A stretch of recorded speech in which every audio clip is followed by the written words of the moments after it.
वेदा निस्त्रय गुणो भवा अर्जुना। हे अर्जुन, सब वेद तीन गुणों के कार्य रूप समस्त संसार को विषय करने वाले हैं। इसलिए तू उस संसार में आसक्ति क्षेम को न चाहने वाला आत्मपरायण हो। त्रैगुणा विषया वेदाः, भगवत गीता के दूसरे अध्याय का 45वां श्लोक है ये। जो भी वेद नहीं है, जो वेद है, जो जानकारी है, वो सब जानकारी संसार को ही जताती है। फिर चाहे तुम्हारा भारत हो, चाहे अमेरिका हो, चाहे रूस हो, चाहे फ्रांस हो, चाहे जर्मनी हो, चाहे जापान हो, चाहे धन को जताए, चाहे जन को जताए, चाहे सुख को जताए, चाहे संपत्ति को जताए, चाहे नरक को जताए, चाहे स्वर्ग को जताए, जो भी जताना है, जो वेद है, जो जानकारी है, वो संसार को जता सकती है, परमात्मा को नहीं जता सकती। जो भी तुम्हारा ज्ञान है वो ईश्वर को जानने में सार्थक नहीं हो सकता है। यूनिवर्सिटियां सब मिलकर, पाठशालाएं सब मिलकर, संस्कृत की पाठशालाएं, वेदांत की पाठशालाएं सब मिलकर परमात्मा को नहीं दिखा सकती। ये सब तीन गुणों के अंतर्गत है। जो प्रकृति से बना, जैसे पिता की शादी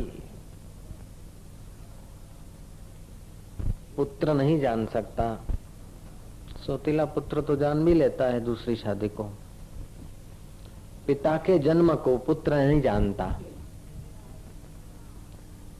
पिता के उत्पत्ति को पुत्र नहीं जानता। ऐसे ही परब्रह्म को प्रकृति की चीजों से नहीं जाना जाता। और जो भी हमारे पास जानने के साधन हैं वो सब प्रकृति के बने हुए हैं। हमारे पास जो भी नॉन है, जो भी जानकारी है, वो आत्मदेव को जानने में सारा नॉन अननोन है, सारा ज्ञान ज्ञान है। त्रैगुणा विषया वेदा निस्त्रय गुणयो भवा अर्जुना। वेद भी तीन गुणों में है। हे अर्जुन, तू तीनों गुणों से पार जा। सब वे तीनों गुणों के कार्य रूप हैं, समस्त संसार को विषय करने वाले हैं। संसार का अर्थ ये तुम्हारा अहमदाबाद नहीं, संसार का अर्थ है जो सरकता जाए, जो सरकता जाए। फिर चाहे तुम्हारा गुजरात हो, चाहे भारत हो, चाहे विश्व का कोई देश हो, उतना ही नहीं, स्वर्ग भी संसार में ही है, नरक भी संसार में है, वो भी संसार है। क्योंकि स्वर्ग में भी पुण्य सरकते हैं, नरक में भी पापी सरकते हैं, पाप भोग के सरकते हैं, देवता पुण्य भोग के सरकते हैं, सब सरकता है। जो सरकता जाए उसका नाम संसार। तो ये वेद भी संसार के अंतर्गत है। तो संसार तो परमात्मा के एक, ईश्वर के विनोद संसार है। और विनोद कोई आदि में नहीं किया जाता है। विनोद आप जन्म के वक्त, आप शुरुआत में नहीं करते, कभी कर लिया विनोद, तो ये संसार परमात्मा का विनोद है। और तुम्हारा जो जानकारी है, जो ज्ञान है, वो इस संसार को जता सकता है, आत्मा को नहीं जता सकता। तो अब क्या किया जाए? रास्ता दिखा रहे हैं।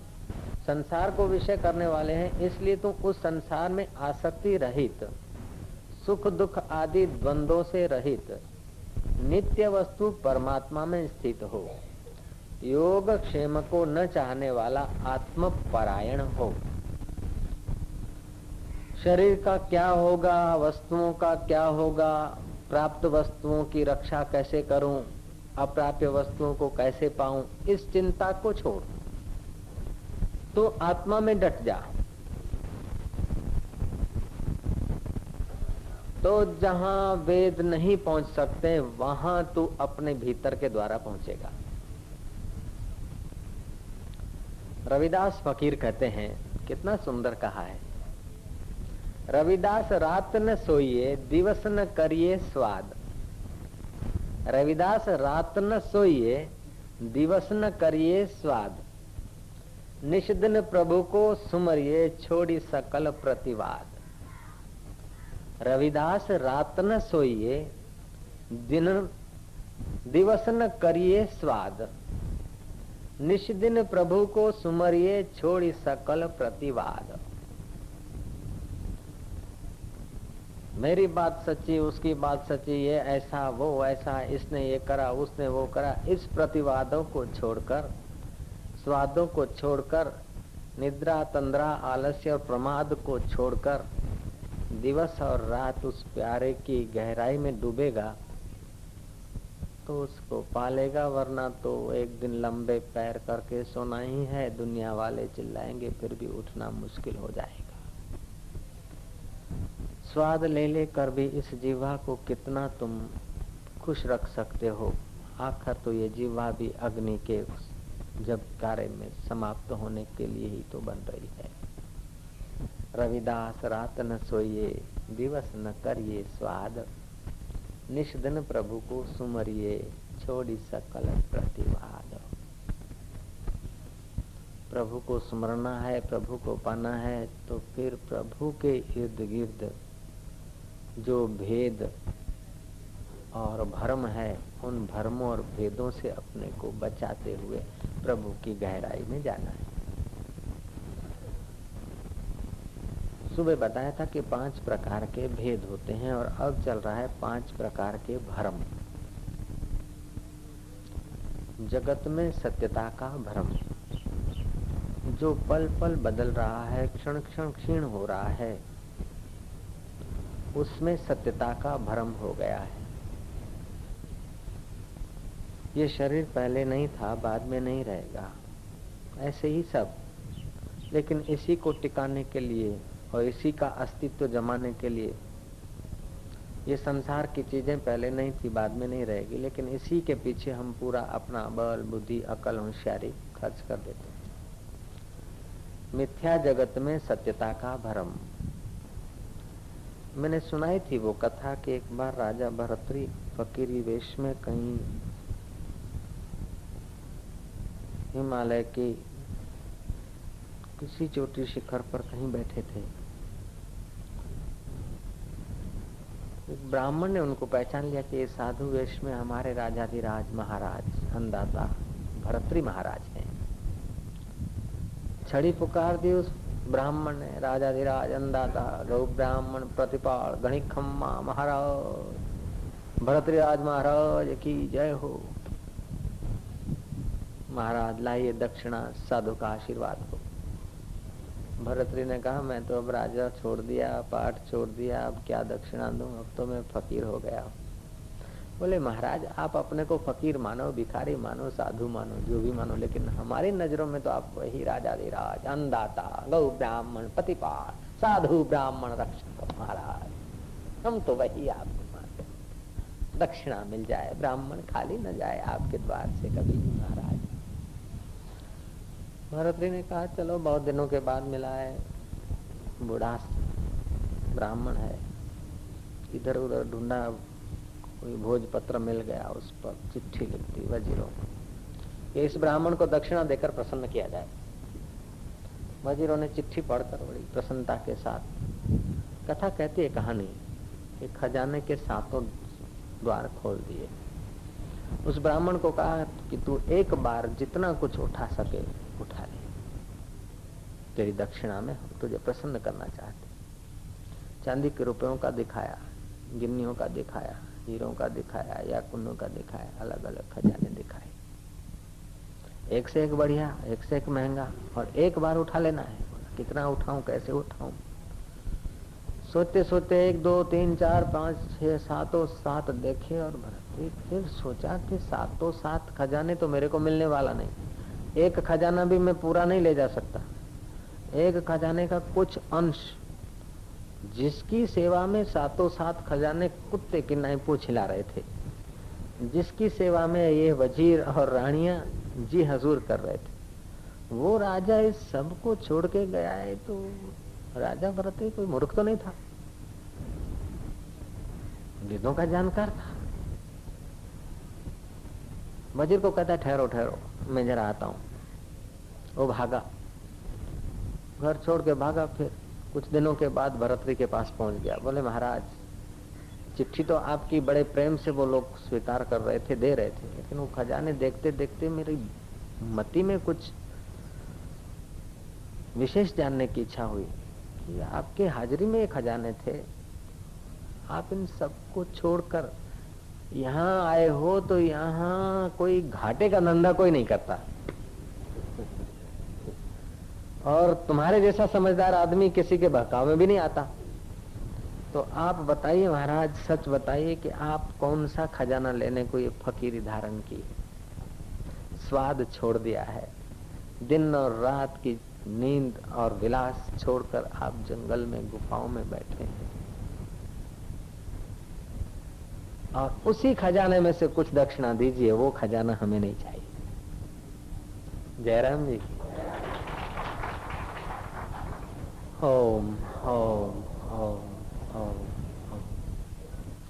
मजे की बात है कि ब्राह्मण को हीरे जवाहरात का खजाना दिखा, वो खजाना छोड़कर भरतरी को कहता है कि उस खजाने में से देना, और हम वो खजाना बांटने को तुम्हारे पीछे फिर रहा हूं। तो कई लोग बोलते स्वामी जी ये खजाना नहीं, उस खजाने में से देना।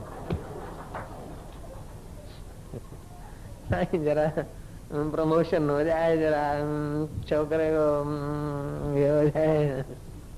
अरे ये खजाना तो और लोगों के द्वारा भी मिल जाएगा, मेरे गुरुदेव का खजाना जो मैं लुटाने को आया हूँ, उस खजाने में से ले लोगे तो काफी हो जाएगा, दूसरे खजाने तो कोई सार वाले नहीं है।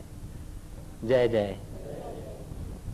रविदास कहते हैं, रविदास रात न सोइए दिवस न करिए स्वाद, रात न सोइए दिवस न करिए स्वाद, निष्दिन प्रभु को सुमरिए छोड़ी सकल प्रतिवाद।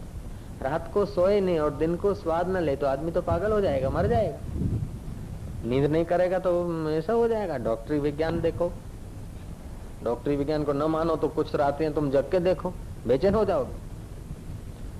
हाँ, अभी का आदमी बेचैन हो सकता है, लेकिन आदि मानव की क्या स्थिति थी आपको पता नहीं, और वह स्थिति अभी भी आपकी हो सकती है। आदि मानव के लाइफ में नींद जैसा कोई विषय नहीं था। पहले के जो मनुष्य थे उनमें नींद वींद कुछ नहीं था, नींद को जानते ही नहीं थे नींद क्या होती।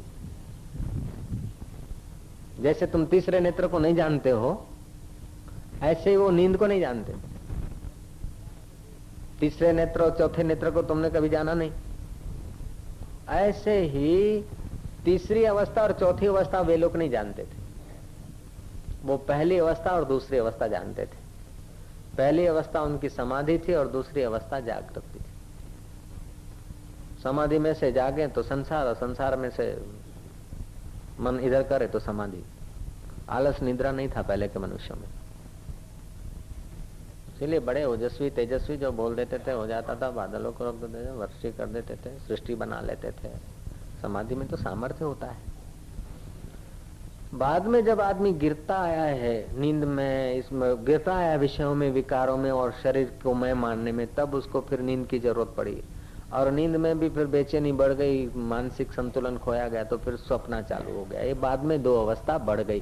पहले के मानवी के पास केवल समाधि और जागृत अवस्था थी। अभी भी आप यदि अभ्यास करें और 8 घंटे की समाधि कर सकते हो तो फिर आपको नींद की जरूरत नहीं पड़ेगी। स्वप्न वप्ना तो प्रश्न ही नहीं है। फिर आप सतत बाकी के 16 घंटे सतत व्यवहार कर सकते हो, थकान नहीं होगी। 8 घंटे समाधि और 16 घंटे जागृत आप रह सकते हो। यदि 7 घंटे समाधि करते तो फिर नींद की जरूरत पड़ेगी।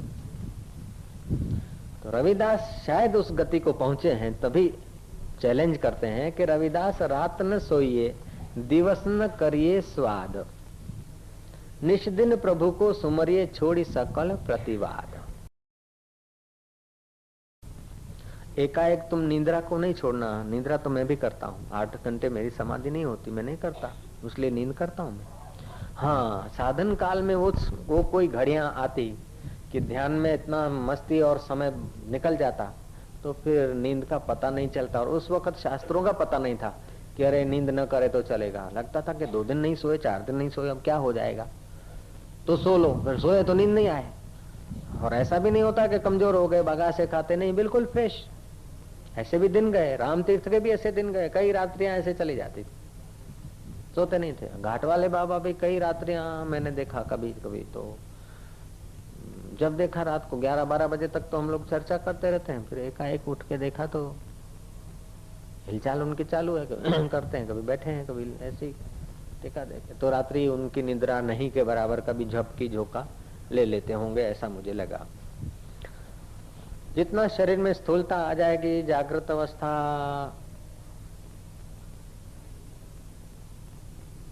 के बावजूद समाधि अवस्था में न जाएंगे, जागृत अवस्था के फिर समाधि अवस्था का उपयोग नहीं करेंगे, तो फिर निद्रा अवस्था का उपयोग करना पड़ता है। खैर, तो अपना विषय है उस फकीर का जो राजा भरतरी गए। ब्राह्मण, महाराज आप उस खजाने में से दीजिए। महाराज ने कहा वो खजाने में से क्या दूं, वो खजाने में से देने लेने जैसा कुछ नहीं हो तो तेरे पास भी है। तो महाराज जताइए। अच्छा, तो सेवा के बिना वो जताया जाएगा तो भी खुलेगा नहीं, सेवा करोगे तो मेवा मिलेगा। तो ब्राह्मण बोलते हैं बात तो ठीक है, ले आप ये सब छोड़ छाड़ के किस लिए आए? इतना बड़ा राज में रह के ध्यान करते, भजन करते। अभी हम लोग भी सबको बोलते हैं आपस में कि घर में रहने भी भजन कराए। घर में रह के भजन करना चाहिए। वो उन आसक्त व्यक्तियों के लिए है जो घर छोड़ने का नाम सुनकर डर जाते, तो उनको बोलते घर में ही रह के भजन करो। अथवा जिनका शरीर ऐसी हैबिटों में आक्रांत है कि घर छोड़कर जाएंगे तो जहां भी जाएंगे तो वहां भी कुछ न कुछ दुकानदारी चालू करनी पड़ेगी। चलम चाहिए, सूटा चाहिए, तंबाकू चाहिए, चाय चाहिए, तो फिर भगत को मस्का लगाना चाहिए। इस भगत को मस्का लगा, उसकी अपेक्षा तो ग्राहक को मस्का लगाना ठीक ही है। साहब को, नौकर को मस्का लगाना ठीक है। जिसकी आवश्यकताएं मौजूद है वे यदि घर छोड़ देते हैं तो उनको फिर हिमालय में जाकर भी कुछ न कुछ घर बना लेने पड़ते हैं। हमने ऐसे लोगों को देखा, घर तो छोड़ दिया, फिर हिमालय में बबूत बमूत रवा के बैठ गए। देखा कि यात्री लोग आ गए तो वो चले गए, तो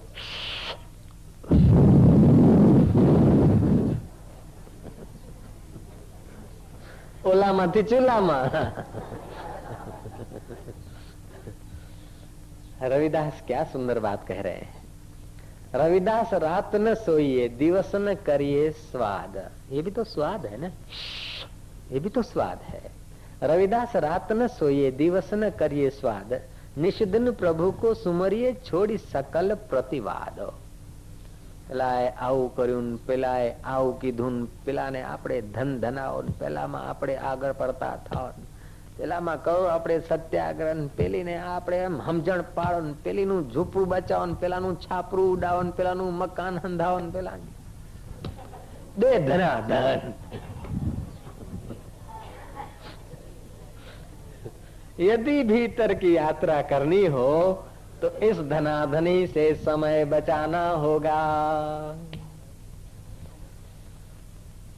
एक बुजुर्ग आदमी थे, कहावत है सुनी हुई, सिर पे हाथ रखे हुए बैठे थे। पूछा क्या हाल है मियाँ जी, दुबले क्यों हैं? बोले बाबा क्या बताऊं आपको। अरे मियाँ दुबले क्यों हो? बोले मैं मर गया। अरे दुबले क्यों हो मियाँ भाई, तुम बताओ तो सही। बोले बाबा जी सारे गांव की फिक्र है, क्या करूं। दुबले क्यों हो? कि सारे गांव की फिक्र है। तो जो लोग गांव की फिक्र लेकर खोपड़ी में घूमते हैं उन लोगों के लिए रविदास की बात सच पूछो तो हृदय में लिखने जैसी है। रविदास रात न सोइए, दिवस न करिए स्वाद। रविदास रात न सोइए, दिवस न करिए स्वाद। ये पक्का कर लेने जैसा है, बड़ा सुंदर सूत्र है। रविदास रात न सोइए, दिवस न करिए स्वाद, निष्दिन प्रभु को सुमरिए, छोड़ी सकल प्रतिवाद। निश दिन प्रभु को सुमरिए छोड़ी सकल प्रतिवाद। मुझे लगता है कि ये रविदास की गहराई से निकला है, नहीं तो मुझे प्यारा नहीं लगता। किसी की बात जैसी तैसे मेरे को अच्छी नहीं लगती। हाँ, बहुत अच्छाई से निकली हुई होती तब उस बात पर मेरा चित्त जाता है। एक बार राम जी को देखा, जनक की नजर पड़ी और नजर हटी नहीं। जनक ने देखा कि मेरी ब्रह्म के सिवाय कहीं भी नजर ठहरती नहीं। इन लड़कों को देखकर मेरी नजर क्यों ठहर गई, मेरा चित्त वहां ठहर क्यों गया। मानो न मानो ये वो ब्रह्म है, राम ब्रह्म अविनाशी है। वैसे ही मेरा भी अपना चित्त का अपना थर्मामीटर है कि रविदास के जो वचन हैं ये गहराई से निकले हुए हैं, कोई पंडिताई से नहीं निकले हैं, अकल से नहीं निकले हैं, दिल से निकले हैं। रविदास रात न सोइए दिवस न करिए स्वाद, निषदिन प्रभु को सुमरिए छोड़ी सकल जंजाल। भरतरी को वो कह रहा है ब्राह्मण कि महाराज आप ये सब खजाना छोड़कर कौन सा खजाना लेने आए, क्यों आए, आपने ऐसा क्यों कर दिया, कैसे कर दिया, क्यों कर दिया। बोले अच्छा क्यों कर दिया, कैसे कर दिया और चाहिए भी, ठीक है तुम ऐसा करो, सामने जो गांव दिखाई दे रहा है ना वो पहाड़ी पर, वहां से थोड़ी सी दही ले आओ मेरे लिए, जाओ सेवा करो। ले आओ, उठाया कर मंडलो। ब्राह्मण गया, दिखता तो सामने लेकिन पहाड़ी डूंगर तो वो दिखता है, लेकिन चल कर जाओ तो 18 मील। आप हालोल कालोल से देखोगे तो पावागढ़ आ रहे हो गए। हमने जैन आऊ छू एक वक्त हूँ भी एवी रीते गयो। नारायण स्वामी ताजपुरा वाले हमारे मित्र हैं, तो ताजपुरा मेरा जाना हुआ तो देखा कि वो क्या है पहाड़, बोले वहाँ बाप जी पावागढ़ है। तो मैं कहा अच्छा नारायण स्वामी को कह देना मैं जरा पावागढ़ जाके आता हूँ। तो बाप जी क्या थी, जैसे मैं कहते इधर इसी सीधा ही चला जाता हूँ। तो लोग हंसने लगे कि बाप जी वही नहीं। तो अब लागे थे बे दाड़े पोकाए थे तो गाड़ी में जવું હોય तो जाओ, बाकी तो वही नहीं यार काको। बात तो सच्ची है। फिर मैं गया भी था, पैदल गया 10-5 किलोमीटर चला होऊंगा। फिर देखा कि दिन टप गया, फिर सड़क पकड़ी, फिर कोई साधन पकड़ा और फिर गया। और लौटते लौटते रात हो गई थी। मैंने तो सोचा था आम आयो आम हेडिश ना अपनी स्पीड से चलूंगा, लेकिन नहीं आ पाए। तो ब्राह्मण चला गया हलंदो वञे पंध कंदो वञे पंध खुटे ही कोन। आखिर सिज लही सांझी थी पखिन वराया पख, किन मेड़िया माणक मोती किन मेड़िया कख, साईं ॾिजां पख त उॾी थिया ओॾड़ो। सिज लथो सांझी थी એટલું તો તમે સમજો। સિજ લથો, સિજ લથો એટલે ઉતર્યો, સૂર્ય અસ્ત થયો। સિજ લથો સાંझी थी पखिन वराया पख, किन मेड़िया माणिक मोती किन मेड़िया कख, साईं ॾिजां पख त उॾी थिया ओॾड़ो। थोड़ू थोड़ू समझे छे ने, अर्धा सिंधी थिया कि ना थिया।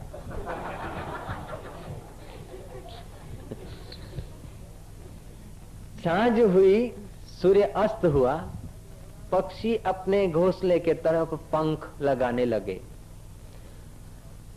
संध्या काल हुआ, किसी ने तो हीरे मोती कमाए, 1000 2000 5000 कमाए, किसी ने ठिकरे भीतरे कमाए, किसी ने हीरे मोती इकट्ठे किए, किसी ने कंकड़ पत्थर और कख यानी तिनखे इकट्ठे किए।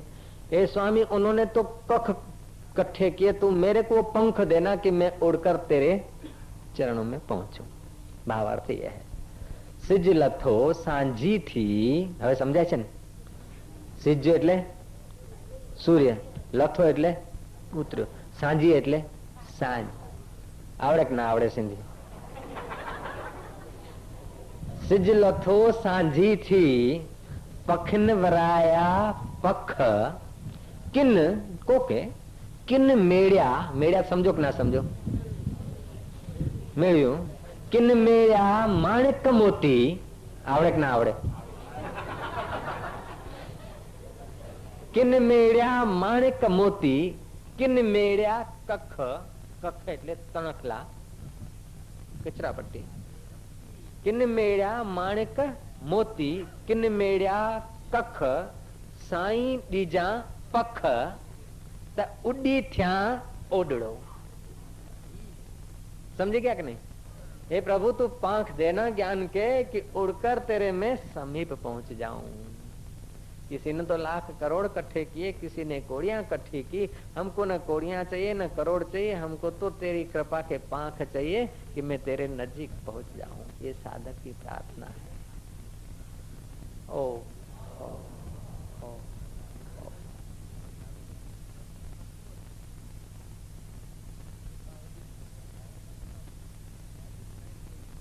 हो गए। वो ब्राह्मण देखता है कि गांव अभी बहुत दूर है, बड़ी मुश्किल से गांव पहुंचा। गांव वालों से कहा कि मुझे दही चाहिए गुरुजी के लिए। गांव वालों ने कहा हमारे सौभाग्य है कि तुम्हारे गुरुजी की सेवा में हमारी दही लग जाएगी। साधारण आदमी खाता है तो उससे जो रस बनता है वो रस काम में, क्रोध में, लोभ में, मोह में, अहंकार में खर्च होता है। और भगवान का प्यारा फकीर या भक्त खाता है तो वो रस भक्ति में खर्च होता है। और ज्ञानी खाता है तो उसका रस वो ब्रह्म ज्योति में परिणित होता है। हमारे तो सौभाग्य के ज्ञानवानों की सेवा का मौका मिले। लेकिन भैया अब तू जाना मत। दही हमने दूध सब जमा दिया है, दिन की दही तो चली गई, अब जमा के रखा है, 4-6 घंटे के बाद होगा। तू खा ले टिक्कड़ विक्कड़ और यहीं रहे, सामने वो गुफाएं हैं वहां सो जा, फिर कल को दोपहर को तू लेके ही जाना। ब्राह्मण ने ऐसा ही क्या, थोड़ा लेटा, हवा मान का कोई असर रहा होगा, भरतरी की कृपा रही होगी, चलने से कुछ श्वासोश्वास में भी शुद्धि आ गई होगी, कारण के जंगल के वनस्पति वातावरण में चला तो कुछ ऑक्सीजन बढ़ भी गया तो चित्त जल्दी शांत होता है। ओम ओम लेटा, थोड़ी सी नींद की, फिर सुबह उठ के ध्यान में बैठ गया। उसका ध्यान में बैठना और भरतरी राजा ने ध्यान लगाया, देखा कि वो ब्राह्मण ध्यान में है तो वहां से संकल्प कर दिया, जरा आशीष फेंक दी। तो भूदेव को एकदम गहरा ध्यान लग गया। 2-4-6 घंटे बीतते, 8, 10, 15, 12, 1 दिन, 2 दिन, 4 दिन बीत गया उसको समाधि में। वहाँ क्या हुआ कि पर्वतों में ऐसा होता है कि वो जो मालधारी होते ना, 2-4 दिन कहीं गांव अपना लगाते, 2-4 दिन कहीं गांव लगाते हैं, ये जगह ढोरन वाला उन्नान। तो उन्होंने तो क्या करा, उनको तो वो ब्राह्मण की तो याद रही नहीं, कोई कारण सर, कोई पहाड़ हिला डुला या कोई भी कारण से वो अपना गांव समेट के झोली झंडा लेके चले गए। ये ब्राह्मण जब उठे तो वो दही का चिंतन लेके बैठे थे, तो बोले लाओ दही ले लूं। उनसे देखा कि गांव गायब, इधर उधर देखा कि दही नहीं देना था तो ना बोल देते, गांव लेके क्यों भागे।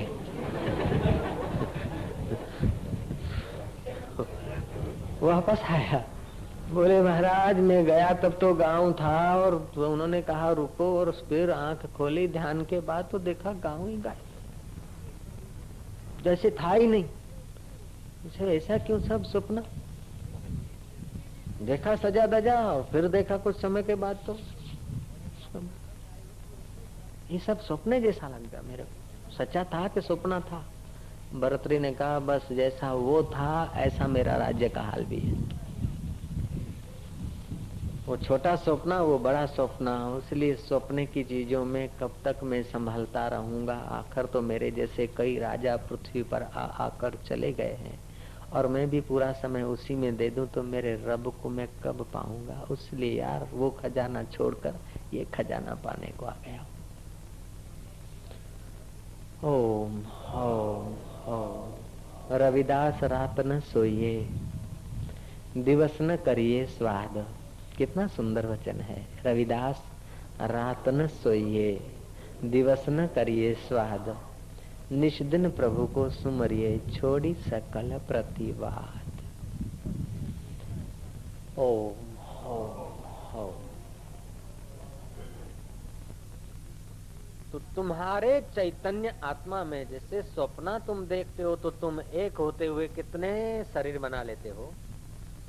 तो मैंने सुबह अर्ज किया था कि जीव और ईश्वर की मुलाकात हुई, अर्थात माया अवच्छिन्न चैतन्य और अविद्या अवच्छिन्न चैतन्य दोनों की मुलाकात हुई। तो भगवान ने पूछा क्या चाहिए, बोले भगवान जो अच्छा हो वो दीजिए। भगवान ने कहा आत्मज्ञान से बढ़कर कुछ देने जैसी कोई चीज नहीं है, ब्रह्म ज्ञान से बढ़कर, और संसार में त्रिलोकी में कुछ नहीं है। तो आत्मज्ञान ले ले। बोले आत्मज्ञान क्या होता? कि बोले तू और हम एक है, सब एक है, बाहर भीतर एको जानो, ये गुरु ज्ञान बताई। तो बोले जब तुम और हम एक हैं तो हम तो छोटे से अल्पज्ञ नौकरी धंधा करने वाले, 2 पैसे के 2 रोटी के पीछे मोहताज, और तुम तो सृष्टि नियता, और तुम्हारी तो पूजा होती है और हमारे को तो कोई छींकड़ी हमारी ले तो नहीं। तो आप और हम कैसे एक हैं? तब भगवान मुस्कुराए कि तुम्हारी उपाधि हमारी उपाधि अलग अलग है, वरना तुम और हम एक है। बोल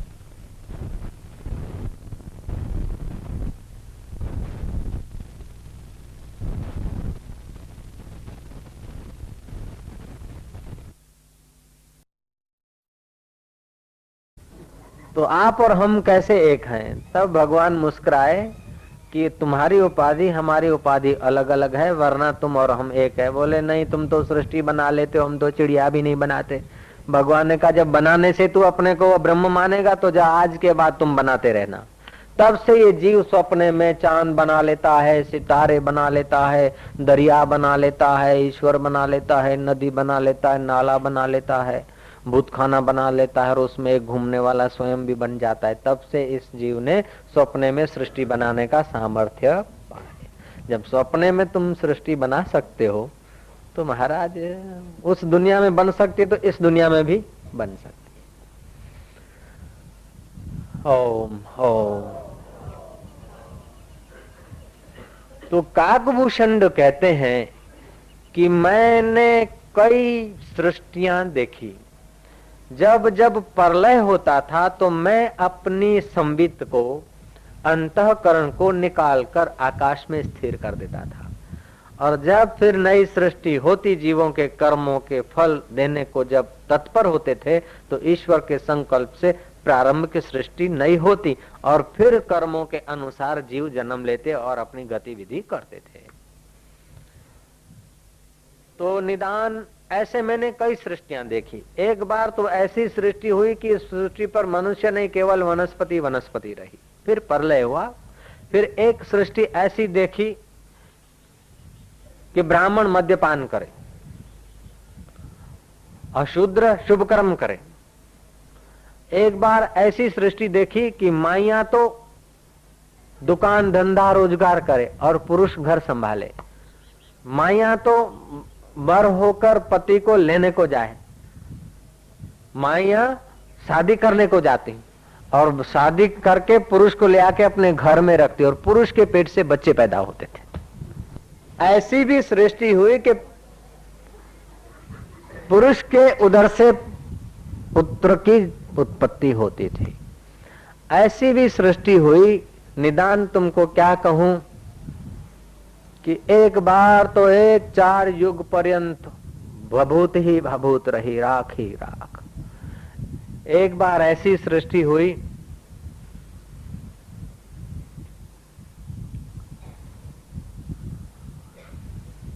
कि उस सृष्टि के प्रकाशने के लिए सूरज और चंद्रमा नहीं, हीरों के प्रकाश से प्रकाशित होती थी।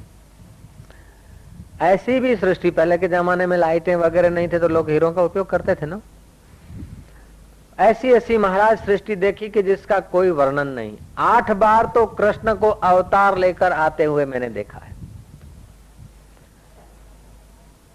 और 12 वक्त तो राम जी आए।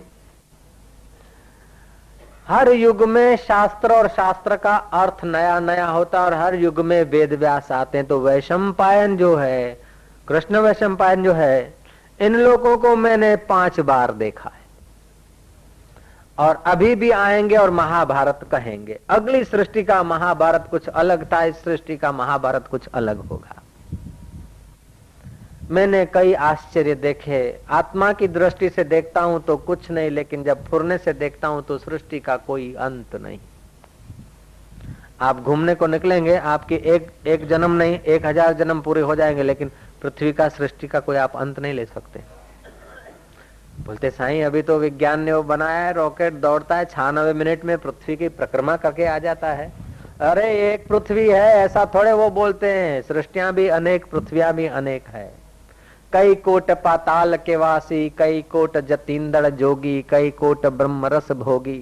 नानक ने कहा तो सृष्टि का अंत नहीं, माया के विस्तार का अंत नहीं, तो माया का जो आधार है, जो परब्रह्म परमात्मा के एक खोने में जरा सा तिनखा चुटका है, उसका नाम माया है। उस माया का भी तुम अंत नहीं ले सकते, तो माया के पति का तुम बाहर की आंख से अंत नहीं ले सकते। इसलिए श्री कृष्ण कहते हैं त्रैगुणा विषया वेदा निस्त्रय गुणा भवा अर्जुना। तुम देखोगे तो 3 गुणों में देखोगे, घूमोगे तो 3 गुणों में घूमोगे, सोचोगे तो 3 गुणों में सोचोगे।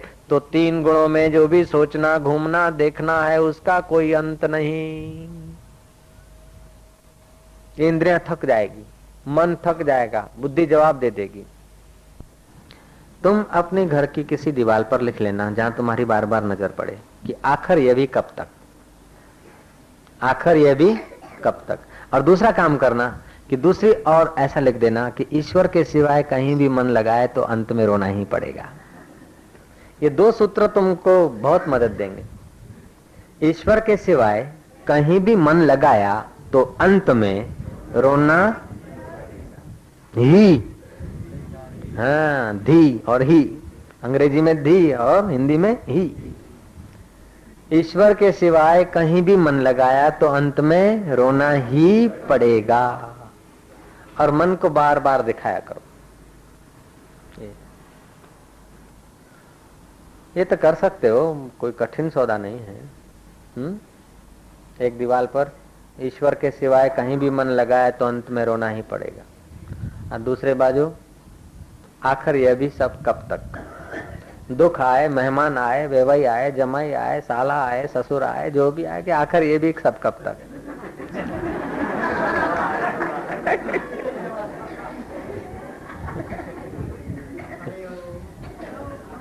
ओम ओम ओम। अच्छा, आखिर यह भी कब तक। दुख आए, सुख आए, अनुकूलता आए, प्रतिकूलता आए, कुछ भी आए, क्रोध आए, झगड़ा आए, पत्नी नाराज हो जाए, पति नाराज हो जाए, पुत्र नाराज हो जाए, टैक्स का फरफरिया आ जाए, नोटिस आ जाए, 4 सीट आ जाए, 6 सीट आ जाए, 10 सीट आ जाए, लेकिन आखिर ये भी सब कब तक। जब सृष्टियां ही बदल जाती है तो ये तुम्हारी 4 सीट और 2 सीट और 6 सीट और ये क्या है। ऑल इज पासिंग थ्रू, सब पसार हो रहा है। बाबा वही का वही है, वही का वही नहीं है बेटा। दिए की लो तो वो थी, वो खत्म हो गई, दूसरी है, वैसी की वैसी है, वही की वही नहीं। पानी तुम नदी में एक बार नहा सकते हो, दोबारा नदी में नहीं नहा सकते। नदी के पानी में, नदी के उस पानी में एक बार ही नहा सकते हो, दोबारा नहीं नहा सकते। जो गोता मार के निकले तो वो पानी आगे निकल गया, तुम नहाओगे तो फिर दूसरे पानी में नहाओगे, उसी के उसी पानी में नहीं। ऐसे ही समय की धारा बीती जा रही है, उसमें कुछ स्थिर नहीं है। नानक ने वास्तव में सत्य अनुभव कहा है, देखत नैन चलो जग जाई, क्या मांगू कछु स्थिर न रहाई। देखत नैन चलो जग जाई, क्या मांगू कछु स्थिर न रहाई। तो जब तक आपको तो लगता है कि ऐसे कैसे होगा कि पुत्र के आदमी के पेट से बच्चा कैसे पैदा होगा, उस जमाने के लोगों को बोलो कि ऐसी भी सृष्टि होगी कि स्त्रियों के पेट से बच्चा आएगा, तो वो हंसते होंगे कि एम तक थतु है बहिराना पेट के छोकरू निकलतो है। उस जमाने के लोग ऐसा बोलते हैं कि स्त्री के पेट से बच्चा कैसे निकल सकता है, पुरुष के पेट से निकलेगा कि स्त्री के पेट से, कैसे बात करता है। तो वो जमाने के लोग अपनी सृष्टि को आश्चर्य से देखते हैं और अपने लोग उनकी सृष्टि को आश्चर्य देखते हैं। लेकिन माया में सब संभव है, nothing is impossible, everything is possible. हाँ जी, पढ़िए। बड़ी होती है, नाचती है, गाती है, नेता बनती है, मिनिस्टर बनती है, प्राइम मिनिस्टर बनती है, वर्ल्ड मिनिस्टर बनती है, वर्ल्ड की यात्रा करती है, एक पानी की बूंद, कहीं सेठ बनती है, कहीं साहूकार बनती है, फिर अपने जैसी और बच्चों को पैदा करती है। कभी सुखी होती है, कभी दुखी होती है, कभी हंसती है, कभी रोती है। 10-20 बच्चे परिवार वाली वो एक पानी की बूंद पैदा करके फिर मर जाती। ये आश्चर्य नहीं है?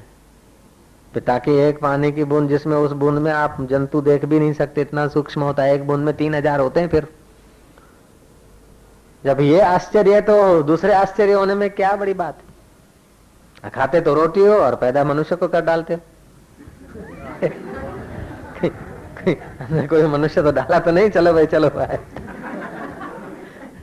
वो भी पका पका के सेक सेक के, जंतु रहे नहीं। गेहूं बाजरी उबाल के पका के सेक के खाते हो, और उसी से फिर एक बूंद से फिर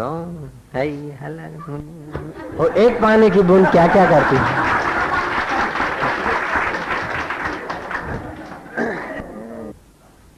जैसे तुम्हारी नजरों में अल्प आयुष्य के लोग, अल्प आयुष्य के जीव जंतु कितनी बार हो के चले जाते हैं, तो उनकी पीढ़ियां की पीढ़ियां गुजर जाती, जिनकी 2 दिन की, 4 दिन की, 10 दिन की आयुष्य है, और तुम चिरंजीवी मालूम होते हो। लेकिन तुमको पता है कि उनकी अपेक्षा तुम चिरंजीवी हो। अनंत काल के आगे तुम्हारी भी तो अल्प आयुष्य है। ऐसे ही परमात्मा की अनंतता के आगे काकभूषण भी अल्प हैं, लेकिन काकभूषण औरों के आयुष्य के आगे चिरंजीवी दिखाई देते। इसीलिए परमात्मा का नाम नानक जी कहते हैं अकाल पुरुष। वहां काल की गति नहीं। और वो अकाल पुरुष कहीं वहां बैठा नहीं छप्पड़ पर 7वें अरस पर। वही अकाल पुरुष चेतन तुम्हारे हृदय में भी है। शरीर कहीं बदले, लेकिन वो वही का वही है। हो सकता है कि काकभूषण के जमाने में आप हम भी हों, लेकिन कुछ और करते होंगे। साधना भजन नहीं करते थे, नहीं तो मुक्त हो जाते, और कुछ तेरा मेरा तोलने में लगे होंगे। और जो लोग भजन करते होंगे उनको देखकर हाँ कि कितने अच्छे लोग हैं, भाग्यशाली हैं, अपन तो संसार में पड़े हैं। तो उनकी अच्छाई की अपनी को इच्छा रही होगी, तो अपना भी नंबर लगते लगते यहाँ आ गए। अब तुमको देखकर कोई बोलेगा देखो सत्संग सुन रहे हैं, भाग्यशाली लोग हैं, शिविर में जाके आए, अपने तो संसार में फंसे हुए हैं, तो उनको भी कालांतर में ये गति प्राप्त हो जाएगी। जहाँ तुम्हारी इच्छा होती है ना, वहाँ हो जाता है। आदमी सत्य संकल्प है, देर सवेर अपना संकल्प सत्य हो जाता है। इसलिए ऐसे वैसे गंदे संकल्प न करो। संकल्प करो तो ऐसा करो। आज का आदमी ऐसा बुद्धू है, मूर्ख। हाँ, मेरी भी शादी हो जाए, दुआ करो सब मिलके। पेलो मरे से तू હવે શું કરો? ગટરના ઢાંકણામાં હું કરવા ઊંડો ઉતરે છે, રેવા દે તું।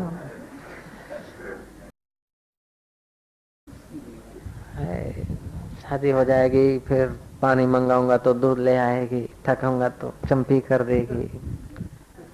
लेकिन जब प्रसन्न होगी तो चंपी करेगी, और धाड़ेगी तो टेरવું નાકનું ચડાઈને બોલશે ત્યારે યાદ આવશે કે એકલો હતો તો મજા હતી। કે ટેરવું ચડાઈને જ્યારે બોલે ને કાકા, ત્યારે ખબર પડે કે એકલા હતા ત્યારે મજા હતા। બરોબર છે ને કાકા?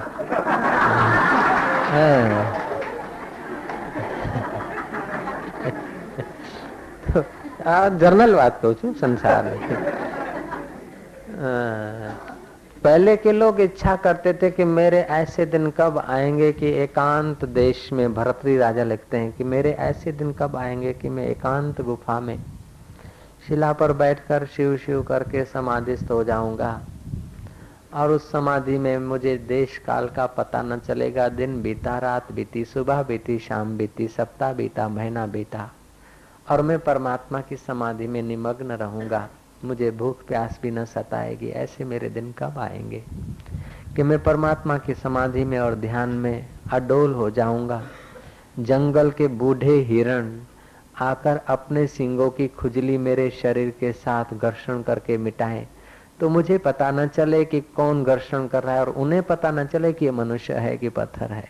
ये प्रभु मेरे ऐसे दिन कब आएंगे? भरतरी ऐसा संकल्प करते हैं। और हम लोग कहते हैं कि मेरा प्रमोशन कब होगा, मेरा दुश्मन कब मरेगा, मेरा वो कब मरेगा, मेरा वो कब। अरे सब भी हो गया तो भी तुझे तो मरना ही है भैया, और मरेगा तो फिर किसी के गर्भ में लटकना ही है।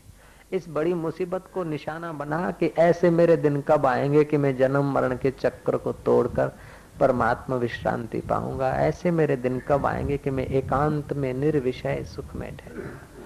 मेरे ऐसे दिन कब आएंगे कि मेरे हृदय में छुपे हुए परमात्मा के साथ ही मेरा जीवन होगा। मेरे ऐसे दिन कब आएंगे कि हेय और उपादेय बुद्धि से रहित होकर आत्म विश्रांति को पाऊंगा। मेरे ऐसे दिन कब आएंगे कि मैं जीवन मुक्त होकर विचरूंगा। संसार में रहते हुए भी संसार की सत्यता मेरे बुद्धि से कब दूर हो जाएगी। मैं व्यवहार करते हुए भी सर्वत्र परमात्मा दर्शन कब करूंगा। ऐसे मेरे दिन कब आएंगे। हे मन, तू कब तक संसार को सत्य दिखाएगा। हे मेरे कर्म तुम कब तक मुझे बांधे रहोगे, मुझ पर कृपा करो हे देव, हे परमात्मा, हे तू चित्त, तू मुझको सहयोग दे कि मेरे ऐसे दिन आ जाए कि मैं जल्दी से जल्दी जीवन मुक्त पद को पालूं। 5 वर्ष का ध्रुव और प्रहलाद परमात्मा का अनुभव कर सकते हैं, मेवाड़ की वो मीरा ईश्वर का अनुभव कर सकती है, रविदास चमार प्रभु का अनुभव कर सकता है, शबरी भीलन प्रभु को मिल सकती है। मैं अभागा इतने दिन बिताए जा रहा हूँ, मेरे ऐसे दिन कब आएंगे कि मैं अपने हृदय में छुपे हुए प्रभु को पाऊंगा। संकल्प करना है तो ऐसा करना चाहिए, संकल्प करना है तो ज्ञान का करना चाहिए, साक्षात्कार का करना चाहिए, परमात्मा की मुलाकात का करना चाहिए। व्यक्ति की मुलाकात का संकल्प मत करो, इतने व्यक्ति मिले तो क्या दिया तुमको। संसार की चीजों को प्राप्ति का संकल्प न करो, संसार की इतनी चीजें मिली तो तुमको क्या मिला आखिर। कबीरा कुत्ते की दोस्ती दो बाजू जंजाल, रिझे तो मुंह चाटे और खींचे तो पैर काटे। संसार रिझेगा तो भी तुम्हारा समय ले जाएगा, सुख देकर, हर्ष देकर, आसक्ति देकर, कर्म का बोझा देकर तुम्हारा समय खा जाएगा, और संसार खींचेगा तो द्वेष देकर भी तुम्हारा समय खा जाएगा। इसलिए संसार को रिझाने खिजाने में मत पड़ो, तुम अपने जीवन में इन 4 शास्त्र के वचनों को उतार दो। मैत्री, करुणा, मुदिता और उपेक्षा। जो सज्जन है, श्रेष्ठ है, आध्यात्मिक व्यक्ति हैं, उनसे परिश्रम करके भी मैत्री करो। अपने से आध्यात्मिक रास्ते में जो आगे हैं उनसे मैत्री करो। वो न बोले फिर भी तुम उनको नमस्कार करके उनसे मित्रता जोड़ो। कहीं तुम फिसलोगे तो वो हाथ पकड़ लेंगे, अथवा उनको देखकर तुम्हारा मन उठ जाएगा। जो भगवान के रास्ते पर लगे हैं, जो भगवान के निकट हैं, ऐसे व्यक्तियों से मैत्री करो। आपसे जो छोटे हैं उन पर करुणा करो। जो भक्ति में, ज्ञान में, ध्यान में, जप में, तप में, अकल में कम है, उन पर दया करके आपके पास जो कुछ है उनके सदुपयोग में आ जाए, ऐसा दान किया करो। अकल है तो अकल का दान करो, भक्ति है तो भक्ति का दान करो। वो निर्धन है और तुम्हारे पास धन है तो उसको ठीक यथा योग्य व्यक्ति के अनुकूल, जो दीनहीन अपंग है उनको दिया जाता है, वो दया है। और जो विद्वान है, सज्जन है, श्रेष्ठ है, उनको जो दिया जाता है वो दान होता है।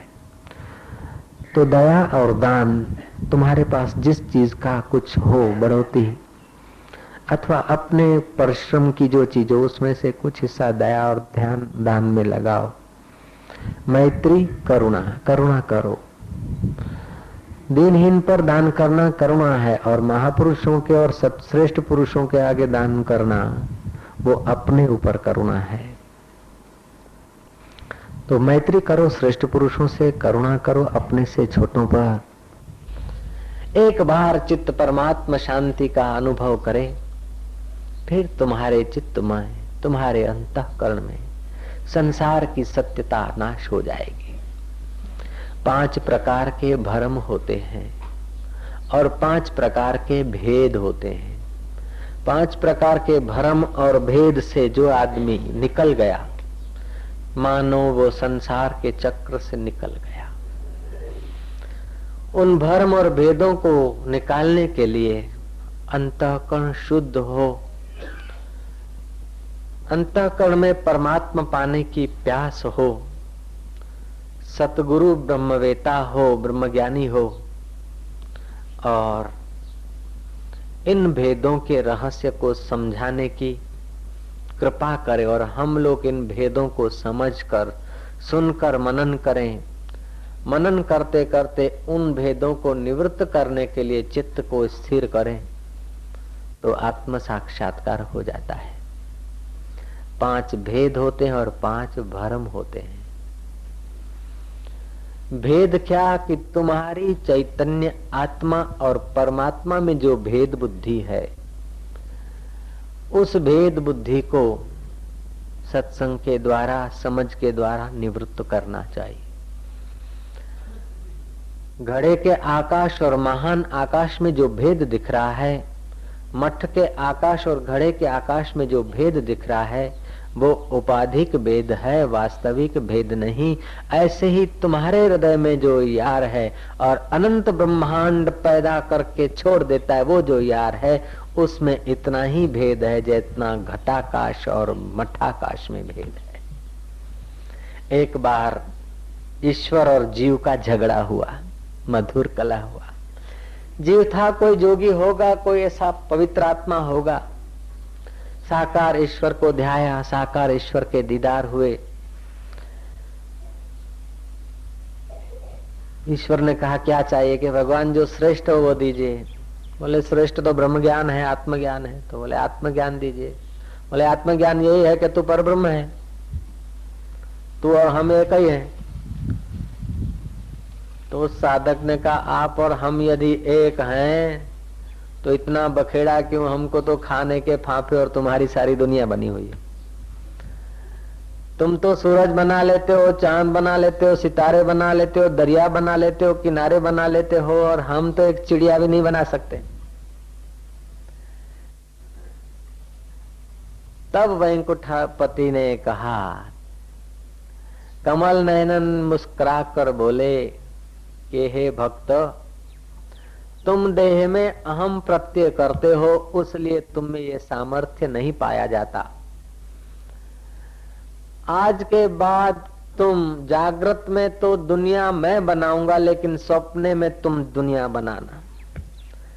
तब से मानव स्वप्न देखता है, चांद बना लेता है, सितारे बना लेता है, दरिया बना लेता है, किनारे बना लेता है, और देवी देवता और भगवान के मंदिर भी बना लेता है। तो जो चैतन्य की सत्ता से मंदिर तुम्हारे अंदर बनते हैं, वही चैतन्य जो व्यापक है उसी की सत्ता से बाहर के मंदिर बनते हैं। नानक देव कहते हैं, बाहर भीतर एको जानो, ये गुरु ज्ञान बताई।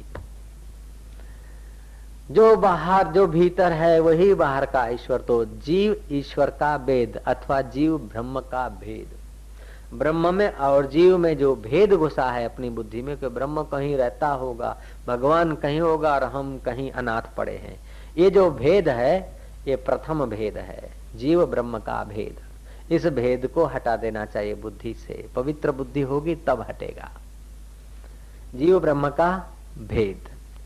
दूसरा भेद होता है कर्तृत्व भेद, तीसरा भेद होता है विकार भेद, चौथा भेद होता है संग भेद। कर्तृत्व भ्रांति, विकार भ्रांति, जीव ब्रह्म की अन्यता की भ्रांति, जगत के सत्यता की भ्रांति।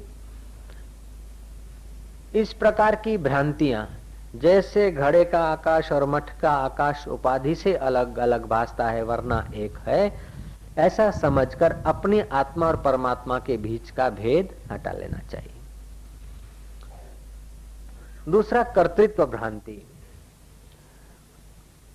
कर्म तो होते हैं प्रकृति में, कर्म तो होते हैं शरीर, इंद्रियां, मन और चिदाभास के मेल से। कर्म होते हैं प्रकृति में, और प्रकृति में जैसे गुण होते हैं, जिस समय जो गुण होता है उस समय उस प्रकार के कर्म होते हैं। लेकिन अनजान लोग अपने को कर्ता मान लेते हैं।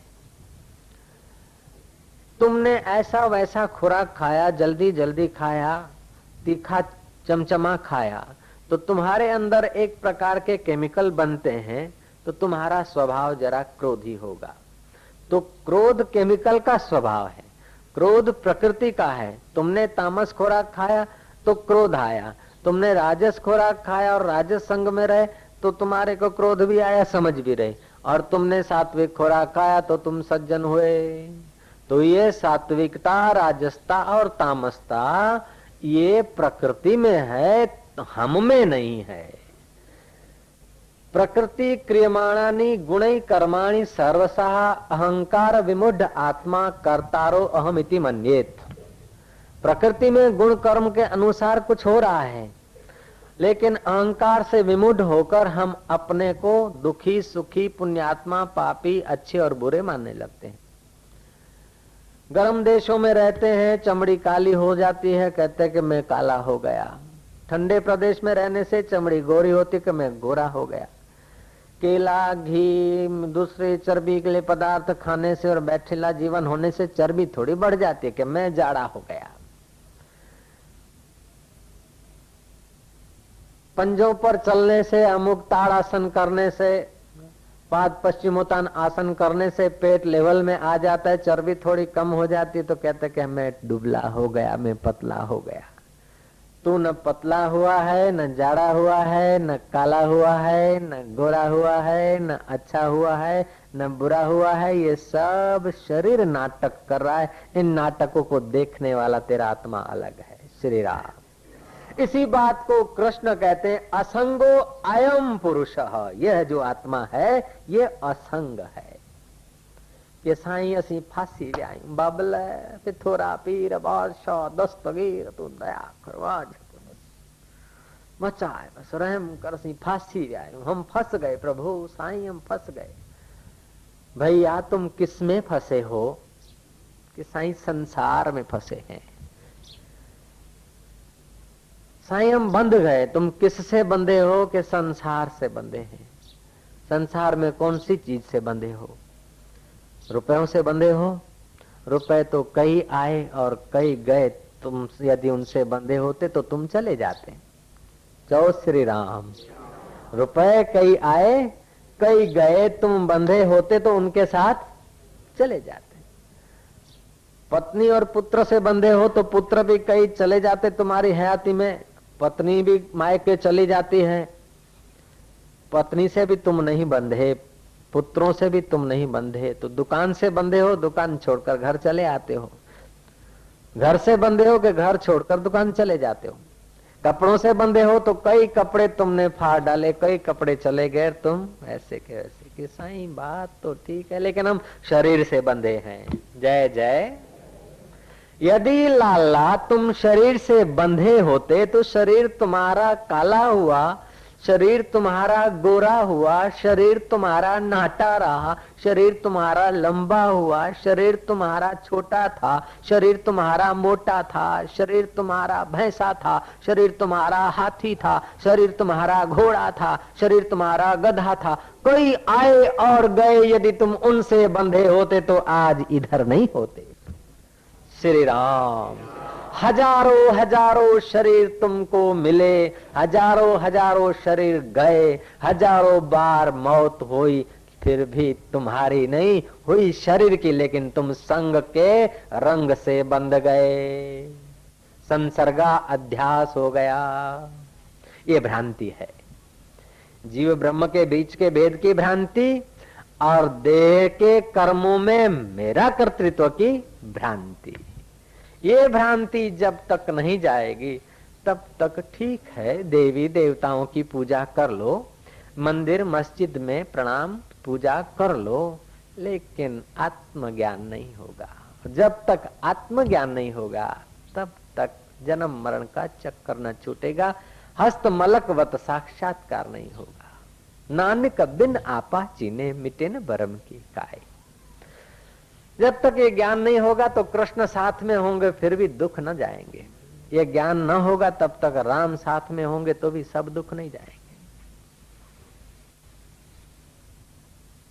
यथा दांसी समिद्धो अग्नि भस्मसात कुरुते अर्जुना, ज्ञान अग्नि दग्ध कर्माणि भस्मसात कुरुते तथा। जैसे लक्कड़ के ढेर को अग्नि जलाकर भस्म कर देती है, ऐसे ही इस आत्मज्ञान को तुम विचारोगे तो तुम्हारे कर्मों के ढेरों के ढेर जल जाएंगे, तुम मुक्त हो जाओगे। कर्मवादी भक्तिवादी कहते हैं कि यहाँ संसार में सुख नहीं है, ठाकुर जी की पूजा करो, भक्ति करो, जो कुछ आए सह लो, मरेंगे तब मुक्त होंगे। वेदांत कहता है मरने के बाद की जो मुक्ति है वो भाड़ूती मुक्ति है, उधारी मुक्ति है। रामतीर्थ कहा करते थे, मुआ पछीनो वायदो नकामो को जाने छे काल, आज अत्यारे ने अब घड़ी साधु जोइलो नगदी रोकड़ माल।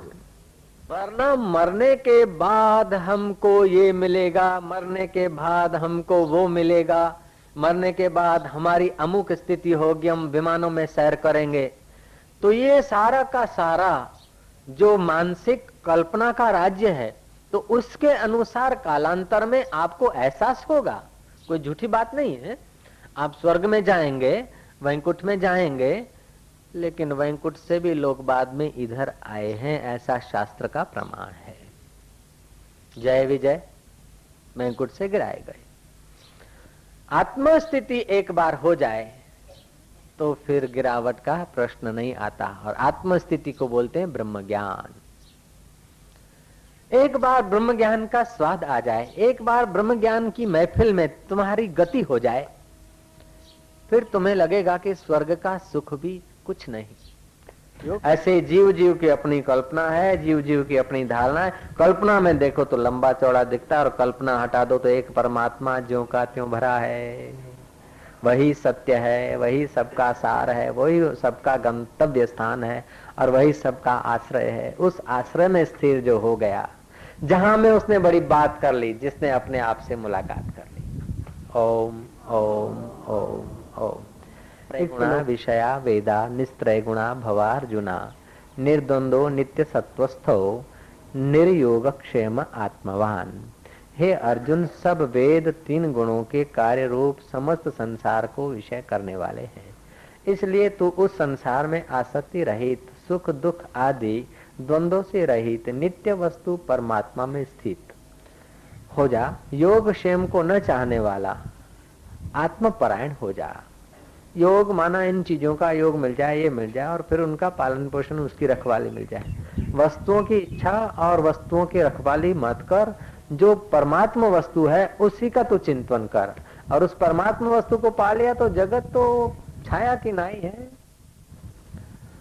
सूर्य को पीठ देकर तुम छाया पकड़ने जाओगे तो छाया दूर भागती जाएगी, छाया को पीठ देकर सूर्य की तरफ जाओगे तो छाया